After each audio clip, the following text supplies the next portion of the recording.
Hey, what's going on, everybody? Movie Phantom here, and we're back with another edition of the Movie Phantom's Horror Review. Now, this week, I'm hitting you up with The Fly, the original 1958 movie, and Frankenstein, 1931. Yes, I already hit Broad Frankenstein. Normally, on my Instagram account, if I have the movie, I will, put it in front of the tombstone over there, and I'll take a snapshot. But I already took the snapshot because this is the box set. So I took it before for Bride Frankenstein, so I was like, I'm not doing it this week. So, but yes, there we are. Those two movies. Let's go ahead and hit this up. Let's start it off with The Fly. The basic premise is Vincent Price, which I have never seen The Fly before. This is my very first time watching this movie. And, I've already seen the remake, with Jeff Goldblum. Once. I need to see it again. I've only seen it once, and I liked it, but I don't really remember a whole lot about it. So, I watched this, though, and you always hear Vincent Price in The Fly. I assumed Vincent Price was the scientist. Like, I was really blown away when he wasn't. Spoiler alert. These are old movies, so I'm going to spoil the shit out of both of them for you guys. If you haven't seen them, turn it off now and, come back. I'll be here. I'll be here for you guys. Don't worry about that. No, I always assumed Vincent Price was The Fly. So, I was really shocked to find out he wasn't. He's the brother of The Fly, if you will. Basically, it starts off with a murder. And when you find out that, Vincent Price's brother is murdered by his wife. The brother's wife, not Vincent Price. So they got the wife, she's, I wouldn't really say she's in custody, but she kind of is. I mean, the police are questioning her and everything. And, of course, you find out what happened is she murdered her husband by, pushing this press. I forget, I don't know what kind of press it was, but some kind of press, and it just fucking squished him. Did it twice, And, so, she does that, and, of course, that's the, sets it up, and then, of course, it's flashback. We find out why she did this, And, so, yeah, like I said, first time I ever saw it, initially I was kind of like, oh, this is going to be bad, because they already tell you what happened, so at any moment, you're not fearing for the wife's safety, because you're just like, well, she lived. Even when the fly freaks out on her, she lived, so it's like, it kind of killed any kind of suspense right off the bat. However, it is a very well-told story. The acting's great. And even, like I said, the story, you know where it's going, you know everything, like, like you've never seen it. It's a very predictable story, and so you know what all the beats are going to be, and yet it's entertaining enough. Like, it literally, I was not bored a single second during this movie. I do think, I kind of wish it would have been told more chronological. I think the impact would have been better. There's a scene where, because I'm not going to go through the plot. At this point, you guys should know it. If not, you guys at least know the remake. If you don't know the plot, the brother tries to create a transporter, and what happens is the fly gets mixed up with him, and of course there's a fly running around with a human face or whatever, and then he's in the human body, but he's got a fly head and a little claw thing.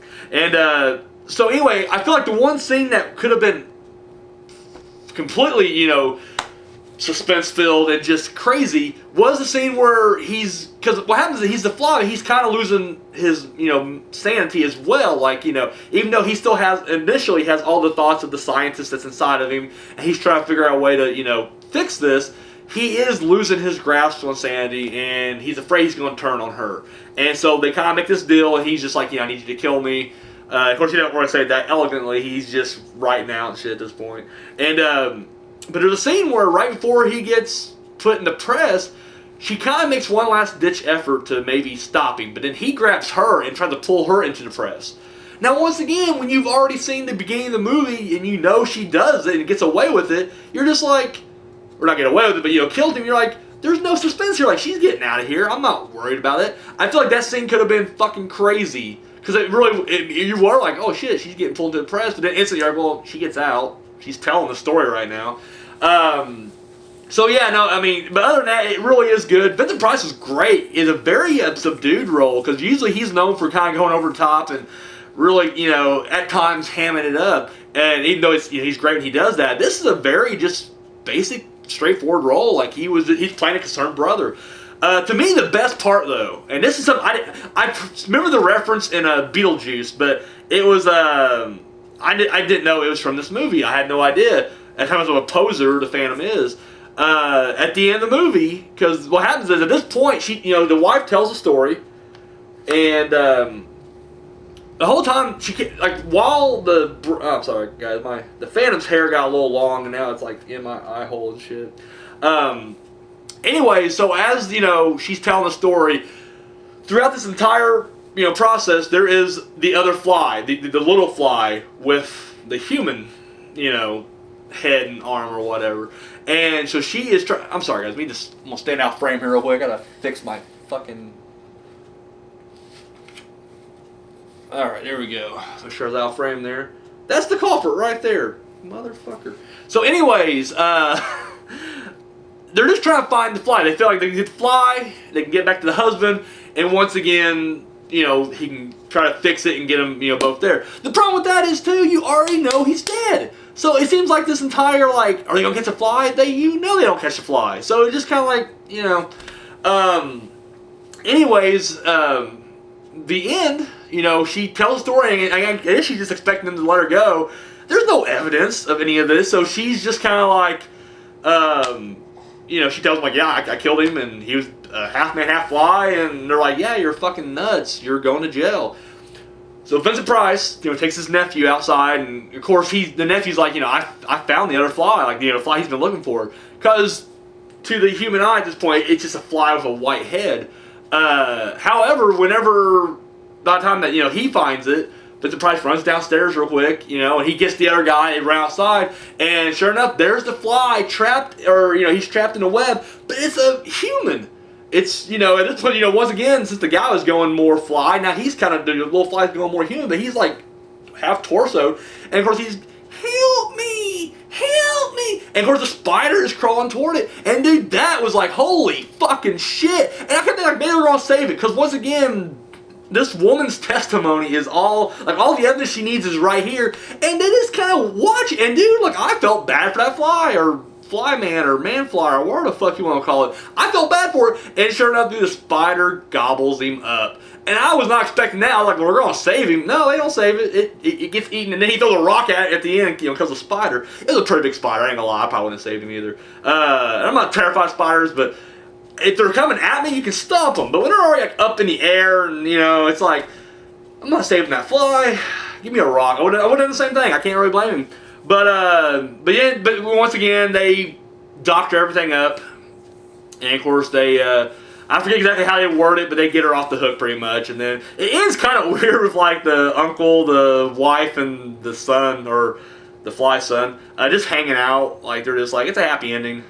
Dad was doing some crazy experiments, and he's dead now because of it. You shouldn't play God, and now we're gonna have some lemonade. It was just kind of a tacked on ending, but you got that a lot in these old 50s sci-fi horror films, so we forgive it. But no, I say big thumbs up. It definitely went by better than I thought. As much as I do love old cinema, but sometimes, especially the ones that are considered the more well-known ones, they seem to drag for me. Especially, Universal, we're going to get that here in a second, but it just seems like a lot of those just kind of oh, fucking get to the point. We know the story already. And this one, you pretty much know the story anyways. They even give away the ending in the first, 5-10 minutes of the movie, and yet it was still entertaining enough that, I wasn't just I found this on Netflix, so you guys got Netflix, you want to check it out, I highly recommend it. I did just kind of give the entire movie away on you, so I am sorry about that, but spoiler alert, bitches. Spoiler alert. Alright, up next, we got Frankenstein. Look at that bad boy right there. Frankenstein, which is my favorite Universal monster, or Frankenstein's monster, my favorite, you guys get at this point. And basically, this is the one that starts it all, that, kicks off the Universal franchise, where, mad scientist Dr. Frankenstein decides to, create life, and he stitches together his perfect specimen, if you will, and then he tries to breathe life into it. I will say, and I'm once again, don't have to go through the plot. You guys probably already know this whole movie. If I'm critiquing him, he hit the good parts first. I love Dr. Frankenstein more in this one, because when I first bought this box set, and I watched all the movies on here already, I watched them pretty close together, and they did kind of run together. But the one thing I noticed right off the bat is, hey, I was really bored of the first two movies. And I've already covered, and of course I recanted it on my Bride of Frankenstein review. But initially I was bored of the first two, and it wasn't until Ghost or Son, I think Son's the next one, and then Ghost. Yeah, so, sorry, Son and then Ghost. They brought me back. Like, I was like, oh, these are, I think those are, really good movies. Because I didn't know anything about them. Like, no one knows much about those two movies. It's all about Frankenstein and Bride. So, already knowing everything about these movies before I even went into it, it does make it for a bad watch sometimes. Because it is, you're just like, okay, just hurry up. All right, he's alive. Okay, good. He gets out. There's a girl in the water. You lynch him. It's over. Boom. Let's get to it. And it just, it did feel like it dragged on. I'm getting sidetracked. Well, going back to Dr. Frankenstein, I like him in this one because he did seem like he was insane and just like he was, even though he didn't really have evil intentions, the way, I think it's Colin Clive, the guy who played him, I could be completely fucking wrong. Anyways, the way he portrays him is just fucking phenomenal. Like, he portrays him this fucking sadistic and evil, even though he don't really do anything evil or sadistic in this movie, but he just has that passion. That mad scientist, and to me, that's the best kind of mad scientist. Like someone who's not really out to like conquer the world. He's just trying to explore the unknown. But damn it, he's got the the will and the passion, and he's going into it, and he I guess his way, fuck him, and he will just boom. He's gonna figure it out, and of course he does, and of course he creates this abomination, and yeah, it's good times right there. One thing I always kind of thought was because the brain's from a criminal. And it was like, Frankenstein's monster is a sympathetic creature. It's like, well, he does have the mind of a insane criminal. I kind of always forget that. And then I watch this one, I'm like, no, this motherfucker, he's probably killed before. Fuck him. Like, I'm not feeling sorry for this guy for being misunderstood and all that other shit. And don't get me wrong, I mean, I do believe in, especially in The Bride, he does give a more sympathetic portrayal. And this one I can care less. Like, he walks around with his eyes half open, and he looks fucking stoned as shit. And he's just like, I'm like, dude, you're a fucking murderer. You're a fucking murderer. Fuck off. However, he is getting picked on by not Renfield. Sorry. What the fuck was his hunchback's name? Not Igor or Igor. Sorry, young Frankenstein. I can't think. I'm blanking on the name right now. I just watched it a couple nights ago, and I'm blanking on the name. Yeah, but Fritz. It's one of those two. Played by Dwight Frye, who played Renfield in Dracula. And also, like the other scientist that's, good friends with Dr. Frankenstein, he's a professor, he was Van Helsing from Dracula. The crew came over. Except for Bela Lugosi, and he regretted it ever since. Anyways, but no, the Dwight Frye, dude, he steals the show again. Like, after watching Dracula, and then this one back to back, I'm like, god damn, like, he was just great. Like, why did he not get that push into, like, horror icon status? And I know everybody's like, no, he was a great actor. And yes, he was a great actor, but it just seems like you never hear anybody go, well, Lugosi, Karloff, and Frye were, you don't hear that. And I think that's kind of a shame, because this guy literally, he plays nuts like nobody's business. Like, he was great as Renfield. I said that in my Dracula review, and he was fucking great. And he was also in the sequel, Bride of Frankenstein. He played someone different. He was just one of the henchmen, the grave robbers that was helping out, and he did good in that. But he's awesome in this one, and obviously I know now from growing up with our Rocky Horror Picture Show, but Riff Raff mistreating and tormenting Rocky is directly taken from this, because that's all fucking, I want to say his name is Fritz. I'm sorry, I know a horrible reviewer here. I just watched this movie 2 nights ago, and I'm blanking on the name. Dwight Frye, though, I'll just call him Igor, but that's completely inaccurate, because Igor don't show up until Son. But anyways, yeah, just completely tormenting the shit out of Frankenstein. I guess you can kind of feel sorry for him there. And then the funny thing was, like, when he brings the fire, like the torch, like, when you first meet Frankenstein, he just kind of lumbers in and shit. And there's like a, I don't want to say touching moment, because there's not really no emotion to it, but it's a sweet kind of moment where, it's like he's alive for the first time, and you got, Dr. Frankenstein trying to communicate with him, and then like, fucking Dwight runs in with his torch, and he's like, get that thing away from him, and then he keeps getting closer to him, like you're just like, and not like intentionally, don't like he's like trying to taunt him, but he's just like trying to like, subdue this, monster from flipping out. I'm like, drop the fucking torch, man, you're making it worse, and I don't know. Okay, so that's the good. And of course, I mean, let's face it. I mean, you can tell there's, the paintings, like, the I don't want to say matte painting, but like, the background paintings. because they were on set. But it looks great. Like, it does look, I mean, it captured this gothic look that would later be done better by Hammer, but it definitely has its building blocks here, and I always like the look of, this film right here.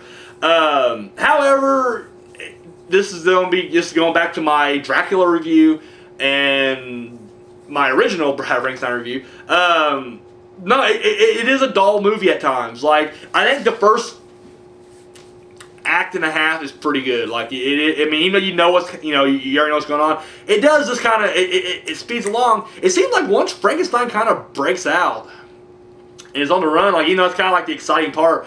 I'm just bored at this point. I'm just like, let's just fucking wrap this up. Like, this does not need to be any longer than it is.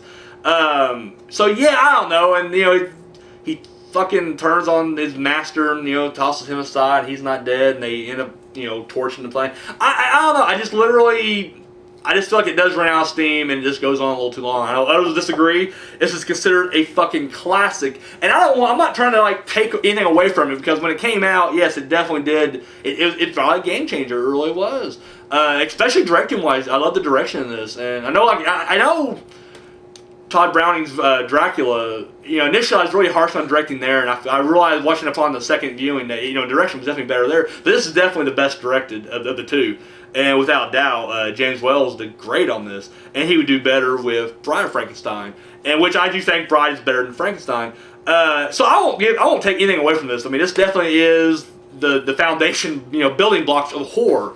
However, it is one of those few things where I'm personally not a fan of it. I just won't take nothing away from its legacy, but at the end of the day, I'm just like, So yeah, and it's weird because and don't get me wrong, I do like the sequels. Like, I don't want to act like Son of Frankenstein's really good. I hope to do a review on that someday. And I got kind of a list right now that people have been hitting me up with. So I'll eventually get to the ones I want to do later on. But I definitely want to do the Frankenstein, because I really like the character Frankenstein's monster. I think he was like the original Jason Voorhees. They kept fucking killing him at the end of all these movies, dropping him like lava vats and shit, and torturing him, and throwing it, just like you couldn't kill the motherfucker. He kept coming back each time, and I love that. Like, I don't know, it's great. But yeah, but I will say, I think Bride, everything gets better. I think the story gets better, the acting gets better. I don't really care for Colin Clive. I don't remember what the fucking Dr. Frankenstein. I don't really like his performance in Bride, because he's just a whiny bitch. I love his performance in this one, but everything gets better, even up to like the character development of even the monster in part 2. This one didn't really have a whole lot, but once again, I mean, it is just monster gets born and then he starts tearing ass through town and kills a little girl, which I love that scene. I fucking love that scene. Which initially, if I'm hearing it correctly, like initially that scene was edited out. Like, it was just, they were throwing the flowers in the water, and then as he picks the girl up, it cuts, like, scene missing, and then it just ends with, you see, like, footage of the water. If I'm messing this up, please tell me. But then, it made the death scene even that much more horrible, because you're like, what the fuck did he do to this little girl? Like, did he just rip her apart or something like that? Did he, pull the flower head off this little girl? However, in this version that I have here, I mean, it's uncut. You just see him pick her, and he just throws her in the water. That's all it is. And of course, she doesn't swim, and she drowns. And of course, he's playful about it. Like, he doesn't know what he's doing. Like, he is, like, they're throwing flowers into the water. He runs out of flowers. What's a guy to do? You just pick up the next thing and throw it in the water. It's part of the game. And he kills her. But the fact that the father is carrying the dead girl, like, through the town, like, literally just like, guys, I'm like, man, that's how you ruin my Sunday right there. Like, I'm just going to the restaurant on the corner to get me, some eggs and shit, and I'm looking up, and there's a guy carrying his dead daughter through the town. You wouldn't see that shit today, but, anyways, yeah, but no, I'm gonna say check it out. I mean, I truly think that, if you're a fan of horror in general, even if you hate black and white movies, I do feel like you do need to check out, where horror came from, where the birth came from. And at least, you can even appreciate, even more, how much better it has gotten since then. But no, I say check it out. I'm not gonna lie, I'm not giving it that huge thumbs up, though, because I do think that story is better told than Young Frankenstein, by the way, which it's a different story for a different time. But, yeah, I mean, I just feel like anything else, just watch it to see, the Frankenstein. Even though Frankenstein was done a couple times before, I think. I know Edison, the production company that he had, did a version of Frankenstein, which I watched, and it's like a 15-minute short. And but other than that, check it out to see it. But I'm not gonna lie, I don't expect you guys to really be like, oh god, this is great. And if you do, perfect. Do check out The Fly. I am highly recommending The Fly. I need to rewatch the Jeff Goldblum Fly actually. But all right, well guys, fucking Phantom's out. So catch you later.